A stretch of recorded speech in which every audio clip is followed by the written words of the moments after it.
From the nation's capital, this is the Fly Fishing Consultant Podcast with your host, Rob Snowhite.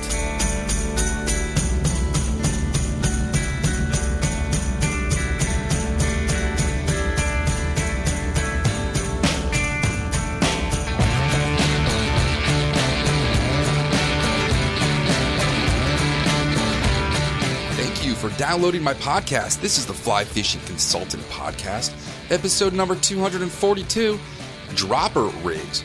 I'm going to demystify what may look technical to anglers that are either experienced or novices. I want to thank you for downloading, and the purpose of the podcast is to brighten your day, whether you're stuck in traffic or on your lunch break or on a walk. And I also want to leave you just a little more knowledgeable than when you woke up this morning. Some order of business I want to cover first. I've been using eye black the last couple of months when guiding. I've been getting it on eBay. There's a stick kind and a chapstick kind. The chapstick one works a little bit better. It's a little darker. They do rub off with sweat. The purpose of my attempt of using this is to reduce some glare and reduce squinting, so when I'm older, I'm not going to have so many wrinkles on my face. So I've been using eye black to help prevent myself from squinting and hopefully be able to see what's in the water so my clients can catch more fish. We've also had a massive change in our catch rates on cloudy days this summer than on sunny days. I mentioned in the morning, all kids caught a fish on their first cast. It was a cloudy, drizzly day. On bright, sunny days, we might get one or two bluegill, and that's it. We also haven't had a lot of rain this year, so water levels are kind of low, which also could be affecting. And then 4 Mile Run took a massive beating after the July storm where we got 5 inches of water in less than an hour, and 4 Mile Run went up 11 feet. There are huge holes now where the water was a foot deep at low tide. Now they might be 5 or 6 feet deep. The outflow is filled in. What used to be 3 or 4 foot deep during low tide at the outflow is now maybe knee deep. It's a bit of a learning curve now, trying to fish that spot now that it has changed so much. I want to give advice that don't buy kayaking waders if you're going to come fishing with me. There's a big difference between kayaking waders and fishing waders. I also am in the market for a new pair of gloves. What are your favorite fishing sun gloves? And my last ones I loved, but I've gotten some sunburn where I forgot to put sunscreen between my wrist and my glove. So I'm looking for something that's got a little more coverage on my wrists. Preferably something that hooks can't penetrate. Because when I'm tying 2-fly rigs, I'm always getting hooks caught in the gloves. And I'm also no longer storing clousers in plastic boxes from the craft store. They get bent when they slide back and forth. So I've gone back to using my Risen Fly boxes and foam boxes to store my clousers. So now let's talk about dropper rigs. They've got other names, 2-fly rigs. We learned from Andy Gray in England. He calls them a clink and dink. They may be referred to as a western rig, dry dropper, or tandem rig. There may be other names you know them by, but these are some of the common ones.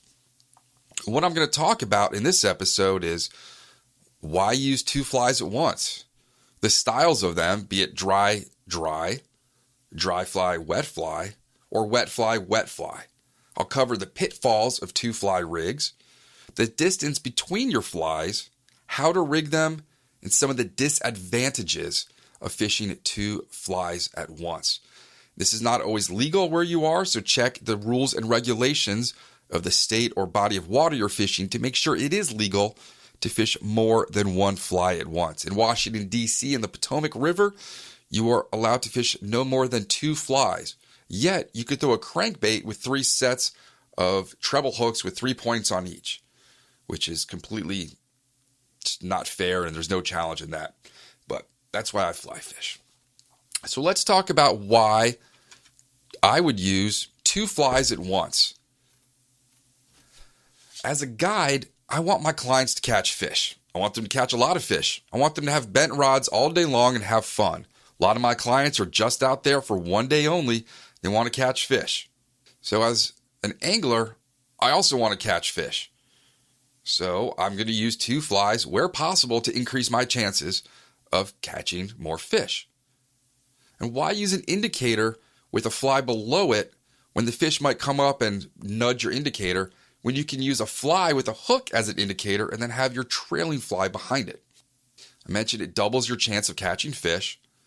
Sometimes small flies are hard to see from a distance or in low light. So your first fly will act as a beacon to alert you where your fly is in the water and when a fish has potentially eaten it. You can also offer two different sizes of the same pattern during the hatch, maybe a 14 elk-hair caddis and an 18 elk-hair caddis. You can cover two different sizes of the flies coming off the water and give the fish two options if they're eating something that's more natural looking, maybe a size 14, but you always hear, throw something a little bit smaller. One or two sizes smaller might be the choice for the fish. That way you can offer them two things. Trying to catch fish, specifically trout, is like trying to find what your kid wants to eat. You got to find the right size and the right amount, otherwise they're not going to eat it. It's like offering your fish a chicken nugget and a T-bone steak. Maybe they're not hungry enough for the T-bone steak. It might catch their eye, but then they see something behind it that's smaller that might be more appetizing for them. You got to play with their minds a little bit. Give them decisions if you think they're that smart. Two flies increases your chance of catching fish. Two is better than one. Remember the double mint commercials from way back in the day? You can also catch two fish at once. More often than not, what happened during the shad run, and when you catch two fish at once, we call that fish nunchucks. Years ago, 10 plus years, we used to get multiple bass and bluegill on two fly rigs. It hasn't really happened as much. I don't know if the water's changed, the fish populations have changed, places I'm fishing are becoming more pressured, but we don't get fish nunchucks during the spring, summer, and fall in warm water bodies like lakes and ponds like we used to. More often than not, the fish are going to eat the dropper fly, a smaller worm, a nymph, a damsel, an egg fly. And the only time I'm not going to use a double rig on a guided trip is when we're fishing on top of weeds or there's an extreme amount of SAV, submerged aquatic vegetation, below the surface where the flies can get caught. So you don't want to fish a topwater frog pattern where you're dragging it across spatter dock with a dropper below it, because the frog is mostly weedless, where the dropper probably isn't, and you're just going to get a whole lot of tangle and mess. Another benefit of fishing two flies, it's more visual and accurate way to detect when a fish eats. If you can't see a size RS2 if you cannot see a size 18 RS2 from 30 feet away, put a bright white fly in front of it. Use that as your visual. That bright fly could be your beacon, like the lights across the water in The Great Gatsby. And if you think fish are seeing two organisms moving together, you're giving fish way too much credit.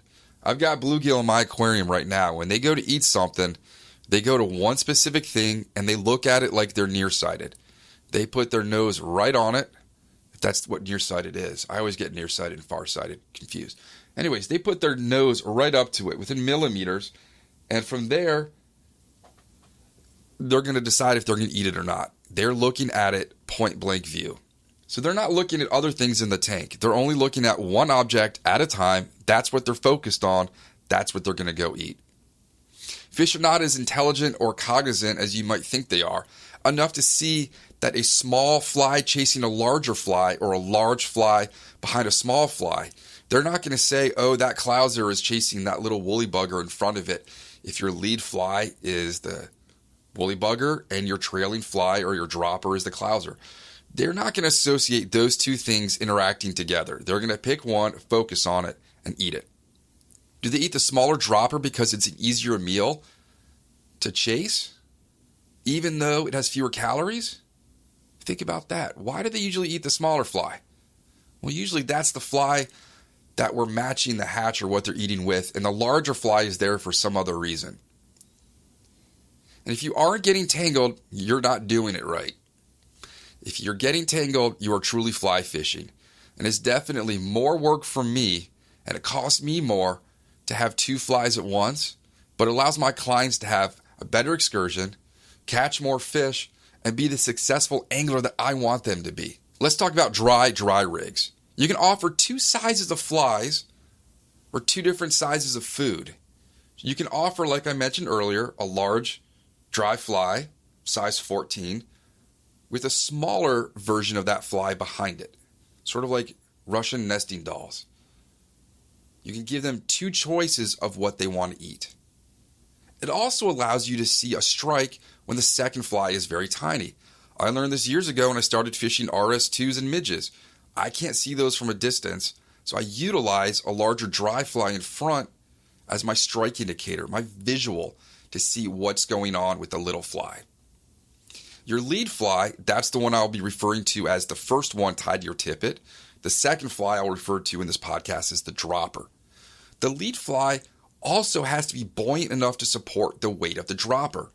You need to tie them or buy them out of a specifically buoyant material that should not sink after it gets wet, gets eaten, etc. These can be made out of deer hair. Think of deer hair. You can have a hair mouse. You could have a fruit cocktail popper. You could have a crow beetle. Something that's naturally buoyant from air trapped inside the materials. You can use foam, Chernobyl ants, chubby Chernobyls, gutless frogs, scorpion bugs, little foam ants. Anything made out of craft foam should float. Or you can also use air trapped in bobbers. There are the thingamabobber 3-bodied nodule that you can tie a hopper on and it's not going to sink because it's previously made to have trapped air inside. The fly needs to be easy to see by either its size or the color, whether it be daytime or nighttime. You need to be able to see something from far away. Is it glow in the dark? Is it bright white? Is it chartreuse? We use a lot of strike indicators that are brightly colored. Your lead fly should reflect the same thing. That is what you are focusing on. Your fly may be drab just to blend in. The color doesn't matter what you're fishing. If you've got good eyes, don't fish a chartreuse elk hair caddis. You can fish one that is drab and olive colored to match the surroundings and be a natural color. Your lead fly doesn't always have to be gaudy and ugly. And sometimes you just don't want them to eat your lead fly, so you can make it super ugly. It's your fishing trip, do what you want. And you don't need to trim all the tag ends off of your lead fly. I have a lot of clients that when they see the rig, they're like, oh no, the fish aren't going to eat. There's tag ends on your shad jig. I'm like, yeah, these fish, they don't know what a tag end is. If you got a hopper as your lead fly and you got a tag end, well, who's to say they don't see that as an antenna or an extra leg or a piece of a wing? If you're clipping your tag ends off, where are they going? Into the water usually. So if you can prevent tag ends by either tying shorter knots or by not clipping them, you're going to save a little bit of refuse going into the water. I once tried to make foam white indicators. I called them snindicators, snow indicators. I was going to Colorado to fish in the winter, and I was on the plane and I had my tying kit, so I was tying up little white basic beetles out of craft foam that would look like a piece of snow or ice floating down the river.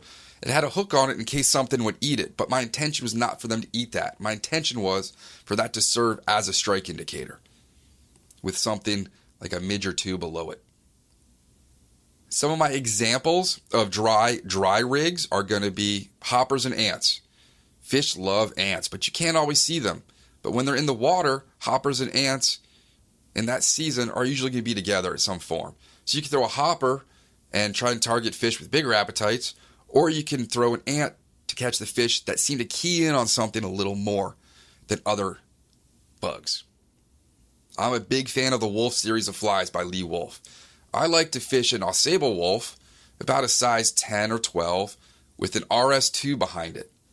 RS2 is one of my all-time favorite trout flies. If you're not fishing those, you're doing yourself an injustice. Go read about RS2s. Rim Chung has a brief website dedicated to him. If they're white flies coming off, or if it's a Cahill style pattern I'm going to throw, or if it is a cream-colored fly coming off, I'm going to throw a large white wolf with usually a parachute Cahill behind it. Bright flies matching the insects on the water, but something I can see. One of my favorite times doing this was on a bend at Night Imler or 69 Ranch in Colorado. And my in-laws were with me and they took a picture. And trout were rising in the morning and they were taking little white flies off the surface. I couldn't really tell. Could have been pale morning duns. And there were a lot of bends in this water because the water naturally wants to slow down and reach an equilibrium. And the fish were stacked up along the slack water, along the cut banks and on the inside of bends. And I saw the fish rise. I studied its rise forms, studied the distance between them, timed it, had a white wolf, and behind that I had another small dry fly. And I cast the flies so the smaller dropper would be in the feeding lane while the larger fly was about a foot or two to the left, out of sight of the fish that was feeding. And sure enough, it slurped down the dropper. I watched the white fly move, and I set the hook. Of course, you got to cover your white fly with all sorts of waterproofing stuff, because if it is your indicator, it's going to go down more often. Another brilliant fly is the Mr. Rapidan. It's a natural colored Catskill style mayfly pattern developed here in Virginia in the mountains. And you can see it because it has two bright calf-tail posts on it. So it looks natural, but you can see it from a distance. When I'm out west or in the Shenandoahs, we're legal, I'm going to throw a Mr. Rapidan, again, probably size 10 to 12, with a small parachute Adams behind it. Only the reason I'm throwing parachute Adams is because I have some in a box. Next time I go out west, I'm going to learn how to tie parachute flies, and I'm going to tie parachute Mr. Rapidans so I can see them from a distance. And that would have been 3 weeks ago on the trip to Colorado, but that's when I had the group of kids, so I had to stay here and work all weekend while my wife and the Pixie went out to see Uri and Breckenridge for a week, and I didn't go trout fishing this year.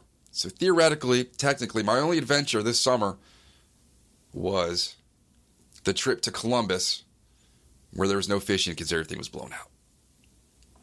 Let's talk about dry, wet flies. So your dry fly is your indicator, your lead fly, your wet fly is your dropper.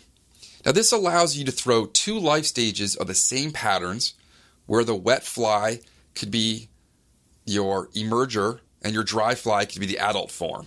So a white wolf and a mayfly emerger.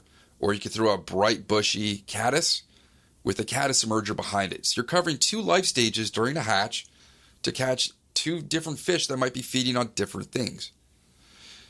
The benefit of a dry dropper, and that's basically what we throw all summer long, is that allows you to suspend your flies over weeds so your dropper will not get hung up. It allows you to float your dry fly over a feeding lane or a channel between weeds where your dropper fly is suspended at a specific depth below, where it's not going to get fouled up. And it also allows us to throw along pontoons and docks where your foam dry fly, in this case we're using the Flyman popper, you throw it against a pontoon boat and your wet fly is going to sink down below the pontoon and suddenly come into view of the fish hiding below the pontoon or dock or submerged tree or whatever the structure that we referenced in the previous summer's podcast on structure. They're not seeing the top fly, but it allows you to quietly suspend your other fly below structure where fish can see it. So your dry fly, in essence, is acting as your bobber or strike indicator. I want you to think of the dry fly as the hand of a marionette person, and your dropper fly is the actual puppet. So the way you maneuver your dry fly will theoretically, how you move it, give life to the dropper fly below it. If you want to strip and pop and stop, your fly can dance slowly through. What we're doing this time of year is throwing a dropper fly with the worm below it. And by slightly pulsing, giving the popper those Jurassic Park rings, you are slowly wiggling that worm below. And I'm going to take my arms and I'm going to flap them to my side, up and down slowly, like a slow bird. That's what I want that worm to look like. Your shoulders will be the hook. So your left shoulder will be the eye of the hook. Your right shoulder will be the bend of the hook. And your arms are the two pieces of worm sticking out on either side. And it's slowly going to flap through the water. And if my neighbors could see me now, they would acknowledge that I'm a bit cray. I think the neighbors were listening to me recording the intro to a podcast recently while they were in the garden. I think Bonnie was a little concerned. She hasn't mentioned anything. She's probably keeping it to herself. Again, your dry fly may be drab colored if you don't want them to specifically eat that one. You may just be using it as your indicator. If you can see a drab colored fly from a distance, that's awesome. Or you may want it to be, again, brightly colored. I used to take highlighters and soak them into white wolves back in the day when I would fish some of the spring creeks and tailwaters of Maryland and Pennsylvania. I could see that from far away. I would love a chartreuse wolf. That would be an absolute brilliant fly for me to see from a distance. You don't always want the fish to see that. You may be specifically targeting the fish subsurface, but then again, you have a dry fly. So if one fish decides to eat on top, boom, you got yourself a fish. So the dry may be irrelevant to the hatch, but may allow another fish to eat it, just to secure a second option. You're giving the fish a choose your own adventure, and they can either choose the first or second one. Like when I offer my kid samosas from the air fryer, and then I'm going to offer her pizza rolls. They're both pastries filled with ooey gooey deliciousness, but they're two different sizes, two different flavors. We'll see which one she wants to eat. And the weight of the wet determines the sink rate and how long it will take to be in the strike zone. So if you're fishing something, and again, we mentioned that your dry fly has to be buoyant enough not to be pulled down. You're probably not going to be throwing tungsten-headed nymphs, probably brass or weightless nymphs, or lightly weighted with some wire.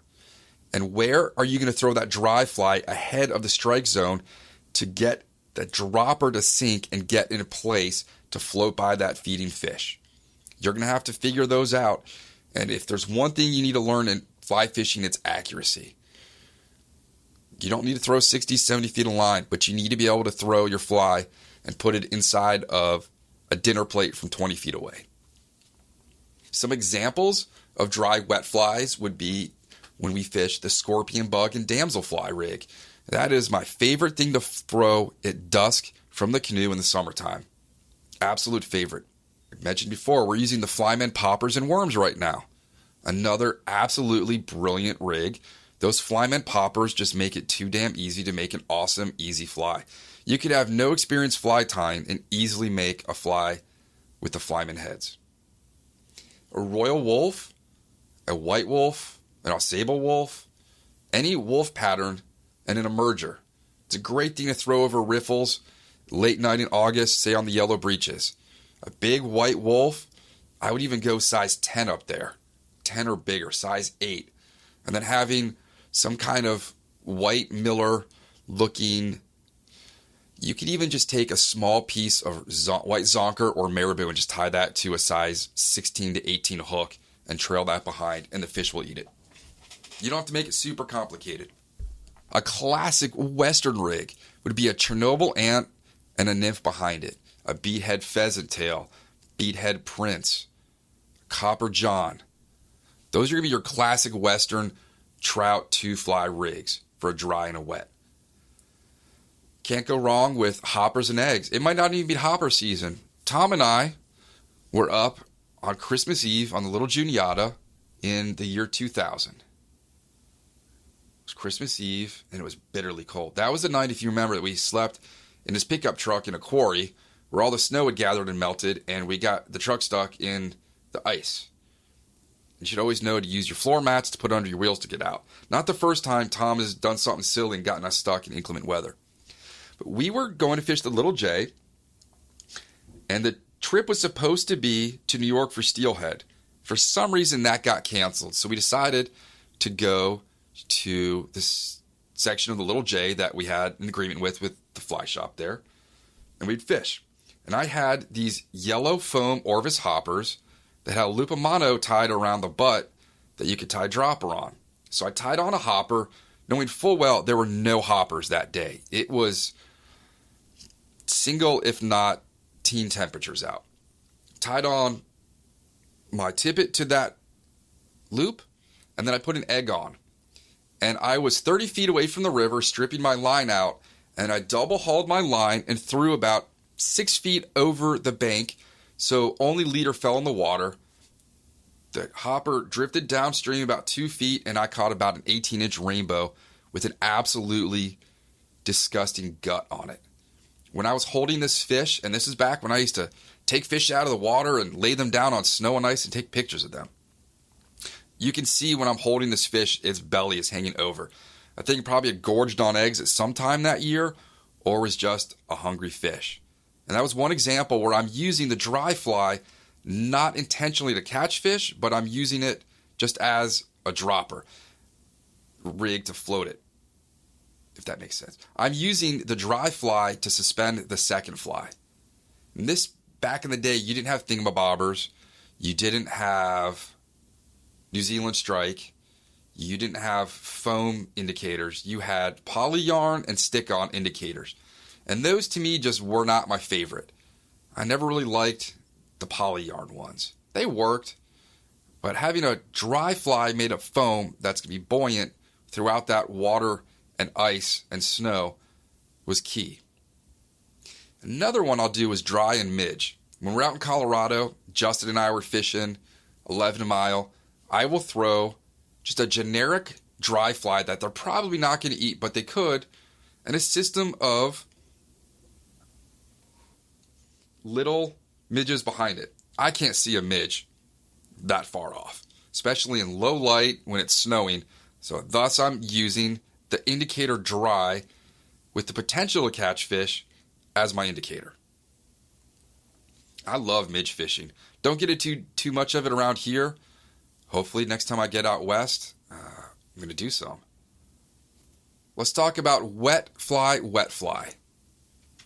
So you can do this with or without an indicator. You can have an indicator thingamabobber with 2 wet flies below it. Or you could just have it all underwater. And if you need to get it down, they're split shot. So you can use a rig with or without split shot. You can place your split shot ahead of the lead fly to make that fly sink and give the second fly opportunity to get down to the strike zone where it would not be able to get down there by itself being too light. You can also do one between the lead fly and the dropper. So it's going to drop down in the middle and form a V with 2 flies on either side of it. Or you could have it below the dropper like a drop shot rig, where it'll tick off the river bottom. Could get snagged a little bit more, but it's a really good way to get your second fly down deep where that fly normally would not be able to get on its own. It's kind of like a snorkeler or scuba diver using a weight belt to get down. You can't get that deep normally because your thoracic cavity is full of air, but if you use weights, you can overcompensate and break that buoyancy. Benefit of wet fly, you can mimic 2 life stages. You can have a large minnow and a small minnow, a larger version of a crane fly with a smaller version of a crane fly larva. So you can do baitfish, larva, crayfish, micro crayfish. You can have big baitfish, little, whatever you want to do. It's your fishing trip. You can rig it how you want. The first fly is usually going to be more dense and heavy to facilitate getting that second fly down. Not always the case, but it usually is. The lighter the lead fly and the heavier the dropper, like a drop shot rig with or without split shot on the bottom, you could call that your anchor fly rig. If your heavier fly is the dropper, that's going to be your anchor. And literally it just sinks faster than the lead fly.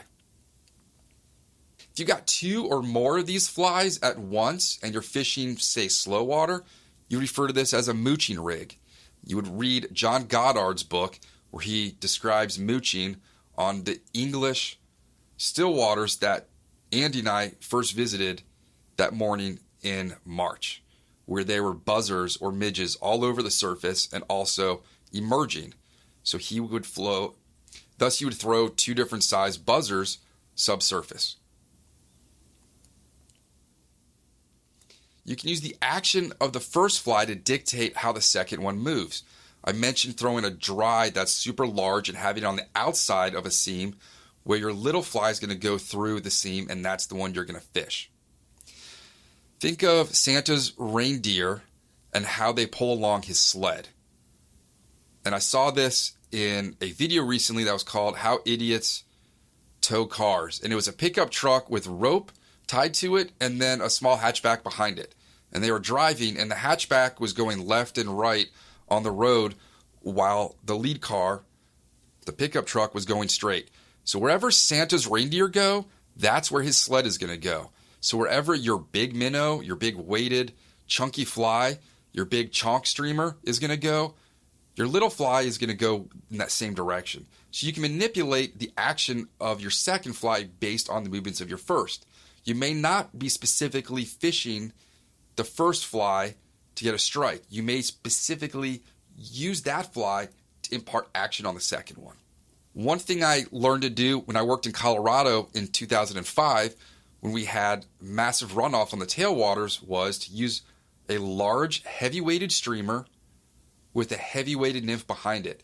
So I would use the heavy-weighted streamer with split shot in front of it to get the fly down, and I would strip the fly through big pools, and then when I got to the tail or a smaller section, I would pause the lead fly and jig it, which would then impart action to the nymph. And I caught a lot of really big fish doing that.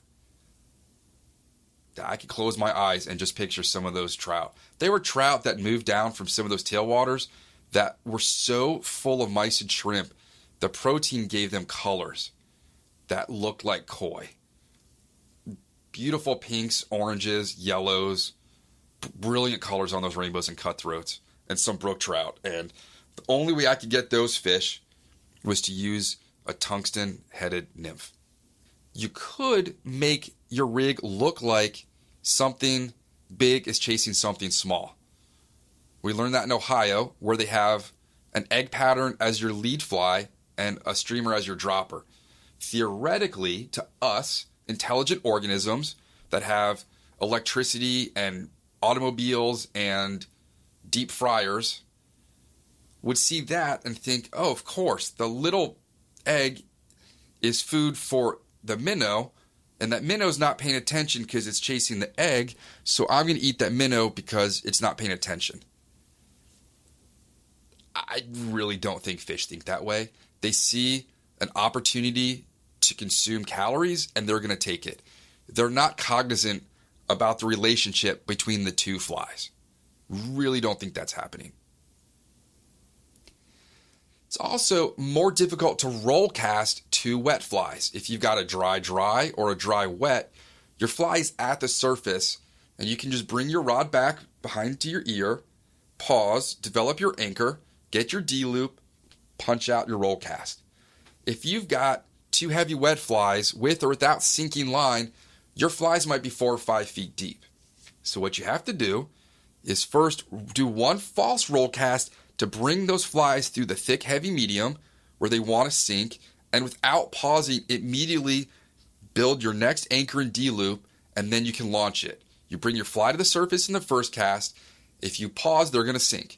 So immediately you do another roll cast when they're at the surface, and your line will turn over and they will fly out to your target. That happens mostly with us during the shad run. There's a reason I've adapted using Great Lakes Amnesia 30-pound orange on my sinking lines is that sinking line has no change in diameter, so you can't tell when you're getting close to your flies in murky water. So if I put 2 feet of orange on there, and all of a sudden they're stripping their line in and go to cast, they see that orange line, then it's a visual that it's time to lift the line up, get the fly to the surface, roll 1, roll 2, boom, let the fly swing, sink, strip, shad on. Some of my examples. The one I used in Colorado that summer was my bacon fly with 3 split shot in front, these are BB split shot, in front of the bacon fly with a tungsten hare's ear behind it. Both super heavy, both awkward, yet could facilitate 2 different styles of fishing in one cast. We might say throw a reaper fly with an HNIC behind it. We might throw a clouser with a damsel. In fact, that's pretty much all we're throwing right now on the sinking lines. Clouser and damsel. We tore it up the other night at Gravelly. It was not the most fishy night, but we had an outgoing tide at dusk, and as soon as that sun went behind the trees, fish started appearing, and I will admit that I lost a huge catfish, 20 plus inches, at the boat because the water's moving too fast and the stealth craft lights were not illuminating the water enough for me to see where the fish was to net it. This thing was big, it had to be fought on the reel, and when we pulled it up, the flies were all tangled, so we didn't know what happened. But we knew we blew the hook set. And we're going to be throwing blue and white or chartreuse and white clousers with damsel behind it. It's a classic rig for me to fish anywhere there's moving tides at choke points along the tidal stretches of the Potomac. In the springtime, we're going to fish a 132-ounce shad jig with a damsel behind it. That is my absolute standard. If you listen to the shad episodes, you know I might switch out the damsel for another small pattern, but they're always going to be bright with an exposed hook that the fish can easily chomp on. 9 out of 10 times, they're going to eat the damselfly. And because that shad jig is so heavy, if you're not paying attention between your casts, it's going to sink right down to the bottom. If you're not paying attention, you're going to get foul hooked and snagged and lose my rig. Mentioned in Ohio, an egg as your lead with the bugger behind it, or you could do a bugger with an egg behind it. You can strip your bugger and then nymph your egg or bottom bounce your egg. Jumbo John, one of my all-time favorite big nymphs. We're going to be tying a version of that at the October TPFR beer tie. How about for steelhead, you throw a Jumbo John that's heavy and weighted, but it's got nice action because of rubber legs on the side, and then a sucker spawn or a glow bug behind it. That's a great two-fly rig for Great Lake steelhead where legal. What if you're mooching or fishing a tailwater in Colorado in the winter? Midge. Juju midge, something like that. If you need tailwater flies, just Charlie Craven's website.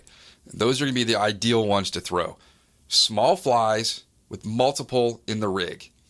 My problem is when they get tangled and I'm at altitude, I don't got enough oxygen to be able to process how to break those down when they're tangled up. You just got to cut and retie. I've also started carrying a lighter with me when you get a huge mess now. Why just cut it all up when you can just melt it? Just take a lighter to it. When I was up in Cape Cod last year, I did the Cape Cod style clouser that looked like a sand eel with a little rain bait or snot fly behind it. So you're offering them a big minnow bait fish pattern, and then behind it, it's your smaller option, and they always took the smaller one. 9 times out of 10, I said we're going to get on the fish on the damsel versus the shad jig. Up there, all 5 fish that I landed were all on the small dropper minnow. So now I've talked about dry fly rig, dry fly, wet fly rig. I've talked about wet fly rig. If you know of another one, shoot me an email. Let's talk about some of the pitfalls and errors you will come into when fishing 2-fly rigs. I don't fish barbed hooks, period. It's a pain. You're going to ruin your flies when you take them out of the fish's mouth. Especially if it's a dry fly, you're going to get slime and more gunk on it. That's just going to make it not be buoyant. Costs too much when I have to go to the hospital to have a hook taken out of me. Costs a lot when I got nice clothing and I get a hole in it. And there's just a plethora of other reasons why you shouldn't use. Fish don't fall off hooks because of barbs. They fall off because of poor hook sets or slack in the line, or they move their head and a long hook just bends out based on the fulcrum. So you need to be able to smash the barb on your lead fly just enough that there's a little bump that your tippet will not slide off the back of the bend of the hook if you're rigging it that way. If you use a barbless fly, there's nothing for it to catch on, and it'll just slide right off and you're going to lose your dropper. Don't smash that barb too much, just enough that it's going to come out of a fish, your skin, or your clothing, but just enough to hold on to your dropper. If you're fishing at night, or you want to just pre-game your rigs, you may want to pre-rig them on a piece of cardboard, where you have your dry fly on the front, and then your tippet, and then your dropper. So the rigs are already made. You can do that on a piece of foam, like styrofoam, craft foam. You could do it on pre-made store-bought rigs, cardboard, whatever. Balsa wood. And if you're fishing at dark and you don't want to turn on a lamp to scare fish away, even if you're using red light, You may want to have these pre-rigged already where if you break off on a tree or a fish, you can just find your tippet, tie it onto your lead fly, undo the rig, and you're ready to go. I will find that tandem rigs don't work well when your lead fly has a tail. It could be a paddle tail of ultra suede, a curly tail of ultra suede, a zonker strip sticking out, my snallygasters with their long tails. You're asking for more trouble than it's worth with things just getting wrapped around each other and asking for knots. So avoid using two fly rigs when there's something long dangling off the rear of your fly, if you are tying it to the bend of the hook. Think of how the movement of an articulated fly will move the second fly behind it. When you strip and pop things, you're moving in a snapping motion. And that fly that's trailing it, dragging behind it in the water, will then be manipulated by the fly in front of it. Do you want it to move fast and jerky and erratic, or do you want to just slowly dead drift it? You can't move your lead fly too much if you want your second fly to dead drift. And ensure that the knot on the dropper is not compromised, either from the lead fly to the tippet or the monofilament or whatever you're using to connect the two, or to your dropper fly. So 2 weeks ago, I had this kid get on the front of the boat, going into 5th grade, strips off some line, pops out a 50-foot cast. My jaw dropped. I look at his dad, and dad's like, yeah, don't look at me. He was with his grandparents or somebody on summer vacation. So we get up to the spot, and the kid's got a clouser and a damsel. And he hooks into a fish. It's a big fish, big enough that we're not going to land just by itself. I go to grab the net, and within the split second that I go to grab the net and go to him, the fish breaks off. And this was a 10-pound tippet, because you never know what's out there. There's always something bigger in the Potomac. My theory is that it wasn't the weight of the fish that broke the line. It was the integrity of the knot. That fly had probably been caught in a tree or a rock, and the tippet material was damaged right in front of the hook. Just like last Sunday, my morning client on the boat, we were looking for stripers, couldn't find any. We were getting bluegill, got 2 bluegill, bright sunny day, on the damsel dropper, nothing on the clouser. He got that fly caught in some trees, between rocks, maybe on the anchor line in the boat. And then in the evening, I had my client out for stripers or gravelly. I did not check the integrity of the leader material to the damsel, and when he suggested I throw a couple casts so he could see how to fish, he wanted to watch how I would fish that location, I broke off a very big striper. And I don't think it was because the fish broke 10-pound tippet. I think I was just dumb and didn't pay attention. And if it happens twice in a couple weeks, it's now more reason for me to be keeping a better eye on those rigs. Those are some of the pitfalls of things to think about when you're doing 2-fly rigs. There are more, but as I think about these things while I'm reading or walking the dog or falling asleep at night, I try to write them down. And I know in about an hour after I record this, I'm going to think of 2 more pitfalls, and I just will have not recorded them in time. So these are pitfalls at the time that I could think of. Now, how much distance should you have between your lead fly and your dropper? My average is 18 to 20 inches, or this. I will put my elbows to my side and pinch my thumbs together to my index fingers, and that's the distance. So I put the tip of the material on my right finger, I pull the spool to my left, so it's about shoulder width. A little bit wider. So 18 to 20 inches for me. Some people do it shorter. I've seen clients that show up with rigs with 5 to 6 inches between flies. I don't really like that. I like to separate them. It's my visual way of differentiating the 2 flies in the water, and that's my preference over the years that I've been doing this. And I didn't always fish 2-fly rigs. This is something I didn't start doing till I probably fished with Tom and Stone at Orvis 20 years ago now. It's been over 20 years since I started working in a fly shop, and I learned these things from them. You also need to calculate the depth of the water to prevent you snagging your dropper fly when you're fishing and nymphing that nymph using a dry fly above. So you got to think, is it 10 inches? Do I need 20 inches? Do I need 30 inches? What's the distance between the two flies that I need to have suspended where I'm not going to foul on the bottom? Now, there's methods of attaching your flies. There are several. You can Google these, look them up. There are several websites that have illustrations. You can find animations. You can find people tying them in tutorials, which I will probably end up doing. Find the one that's easiest for you and stick with that. The one that works best for me is off the bend of the hook. It's what I've been doing for a long time. I like it. I've tried others. This is what I like. So you can tie a clinch knot off the bend of your lead fly and have your tippet go to tie on your second. You can tie off, if the eye of the hook on your lead fly is big enough, you could tie another piece of tippet into that and have that trail behind it. But now you've got your lead fly brushing up against the tippet, which may affect the action or the visibility or how the fish perceives your lead fly.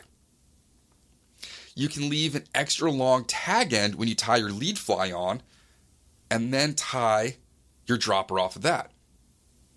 When you tie your fly, you can make a loop of monofilament just like you would make a loop to attach an articulated fly. You can have that on the back of your lead fly and thus tie your tippet to that and drop it off the back. You can use a sliding loop knot above your lead fly to allow you to move your dropper up and down. You're not always going to have your fly directly behind it, like a bunch of train cars together. You might have it at an angle or below it. How you rig this is how the two flies will move and float and appear to the fish in the water. You can also have a dropper loop tied onto your tippet above your lead fly. So those are 6 methods that are probably the most common. I haven't read any rigging books in a while. I'm sure there are new adaptations to this, but I found the one that I prefer, and I've been using it professionally and leisurely for many years. What materials now are you going to use to tie on your dropper? Your dropper should be less strong than the tippet. So if you're using 4X as your tippet to your lead fly, drop 1X or a poundage down for your dropper. 4X to your caddis, 5X your caddis emerger. I'm doing 10 pound to a scorpion bug. I will use 8 pound below that. I might be using 20 pound straight mono on a full sink rig to a shad jig, and then I'll use 10 pound to my damsel below it. You want to choose your material based on the diameter of the tippet. It has to be able to fit through the eye of the dropper fly. That dropper is usually be pretty tiny, and that's why you're throwing a dropper rig. So you have to make sure you're not using something that's too thin. And if it's too thick, it's just not going to go through. So you can go buy larger-eyed hooks if you're tying these yourself. You need to choose them based on the strength of the fish you're fishing for and the obstacles and structures that may snag and break you off. You also need to choose them based on the density of the material. If you're fishing two dries, you probably don't want to use fluorocarbon because it sinks, and that may cause a lag or a little lull in the tippet and bring your second fly down. It might also be based on your budget. Maybe you don't want to spend the money on fluorocarbon and you just want to use monofilament. It's what I use most of the time. It's just monofilament, unless I'm fishing some bizarrely heavily populated fished water where I want to have that extra stealth or extra abrasive protection. So use fluorocarbon where needed due to the sink rate or the water clarity. That's going to be your materials. I use Berkeley Vanish for most of mine, and that seems to suit what I do. I'll use Seagar Fluoro for leader and dropper material when I'm on the Great Lakes. And then if I'm out west, I will probably have an old spool of Orvis Mirage, or maybe I'll try and get some of the Cortland to try this fall up on the Salmon River. So what are the disadvantages of having a dropper rig? There are a lot. You're going to use more tippet, so it's going to cost more. You're going to go through material faster. you're going to get worse tangles. Having two flies is like having one of those bola things in South America where you've got two balls and a string and you wrap it around an animal's leg. The only reference I can use is to the beginning of Romancing the Stone, where Joan Wilder's sister is captured by a kid in an MG convertible using bolas. So if you hit a tree, your lead fly is probably going to stay, but your dropper is going to spin around it and vice versa, and it just makes a mess. You've got two things with mass going in two different directions that are connected together. Think of people that throw their shoes up in power lines or on trees.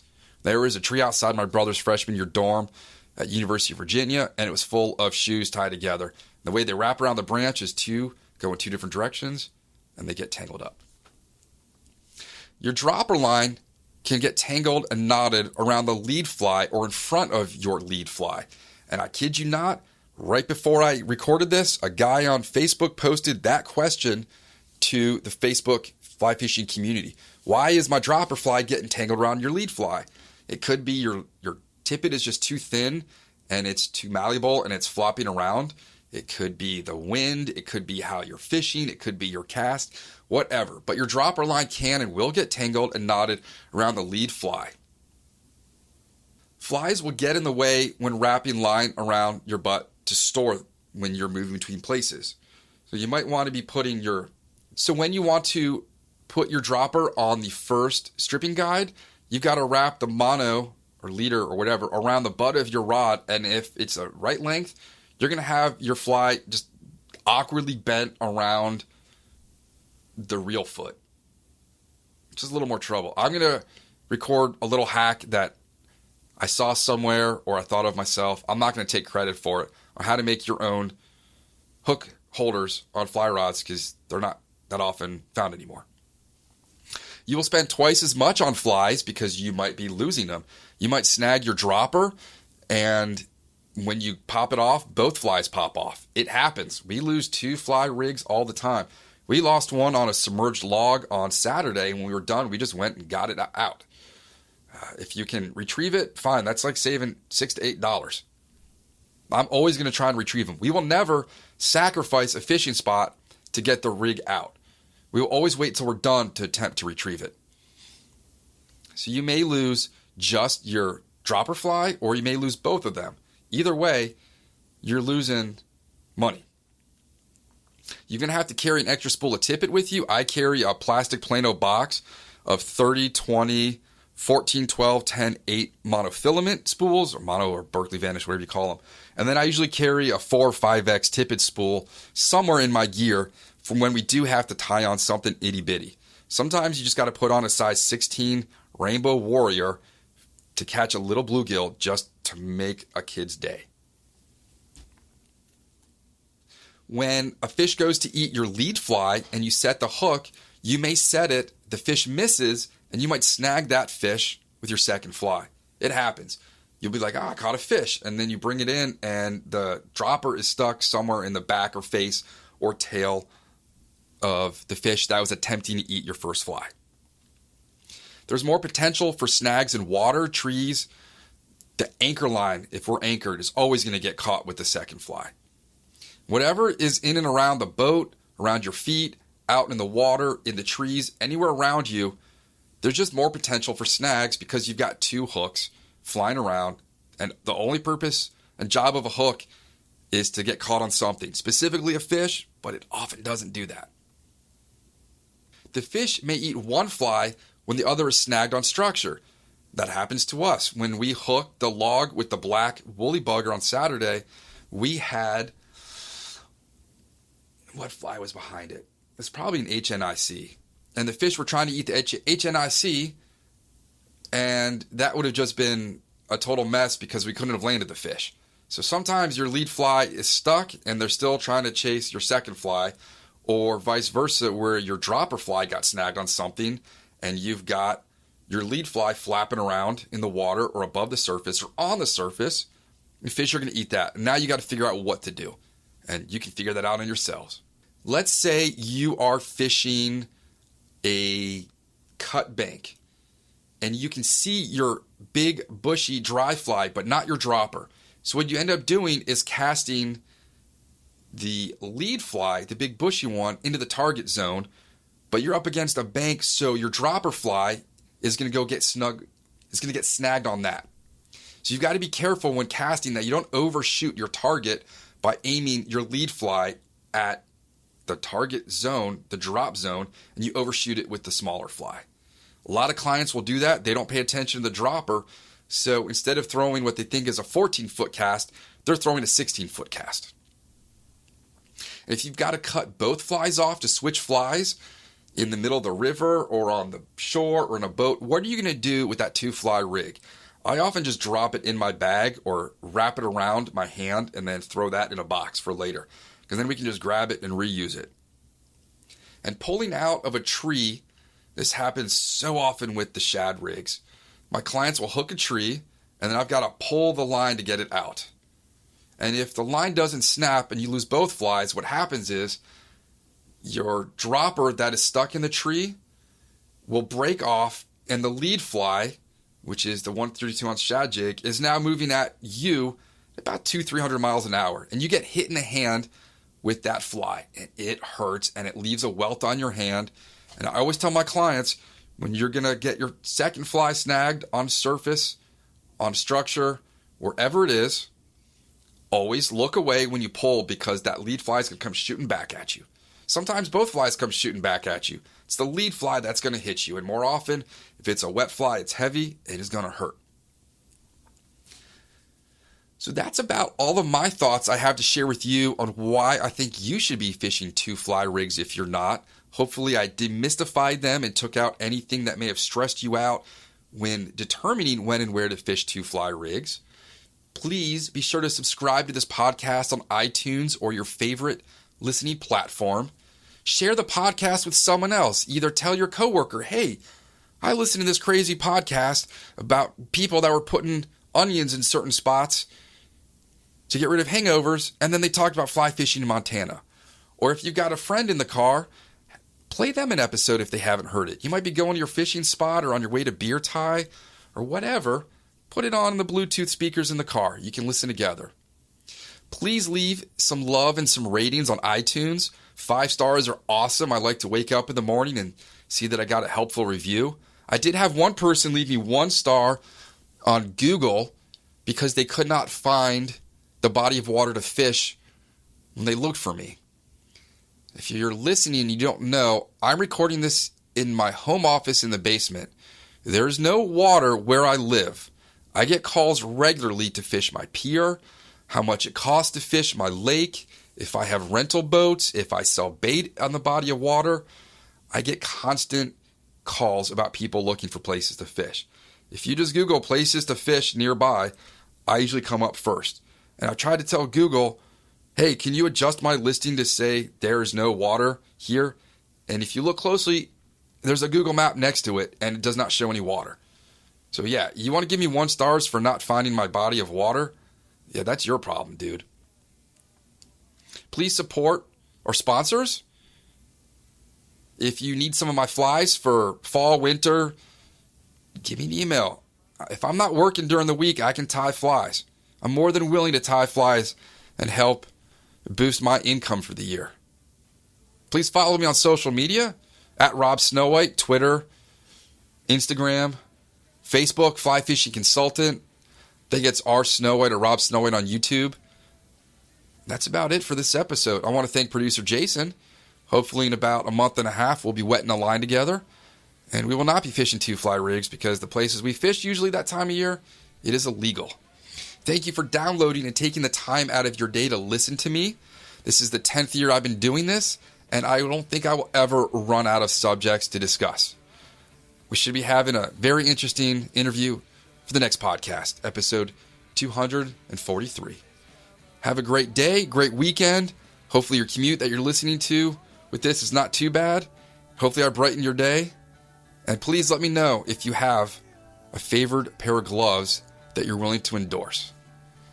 Jason, do your thing. Take it away. Thank you for joining us for the Fly Fishing Consultant Podcast. For more information or to contact Rob, please go to www.robsnowhite.com.